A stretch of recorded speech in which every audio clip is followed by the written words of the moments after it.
think that God has really led you here, and you need to hear this. Because usually on Fridays, I put out a Christian video.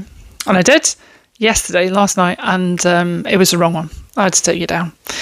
And God reminded me that he had given me an idea 2 weeks ago. And I ignored it because I felt it was too controversial. But having been rebuked, here we go. Some of you will have been praying for a child.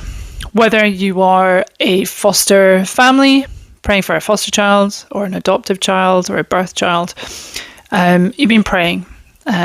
Whether that's for a condition, a medical illness, something's not right, you need help with, and you've been praying to God for it, but you're not been seeing breakthrough. I think what he's trying to tell you is that the secret is in Mark 9. Jesus has just taken up a couple of the disciples to the top of a mountain, and they've been allowed to see Jesus in his heavenly avatar form, or old Bible speak, that's called the transfiguration. So they've had this amazing experience, and they're coming back down the mountain to where the other disciples are, and there's some of the local biblical scholars there, and there's a crowd of people, and they're arguing about something, and they enter into this scene.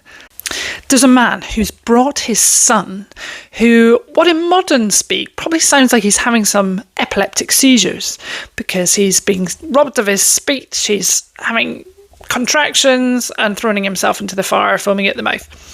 And he thinks he's possessed by a demon, and his disciples, the other disciples left at the bottom of the hill, can't get this spirit out. They've prayed and nothing's happened.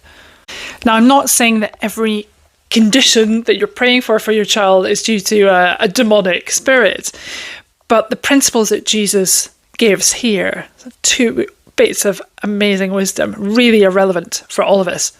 Firstly, the boy's father questions whether Jesus can actually do anything. And Jesus says this: everything is possible for him who believes.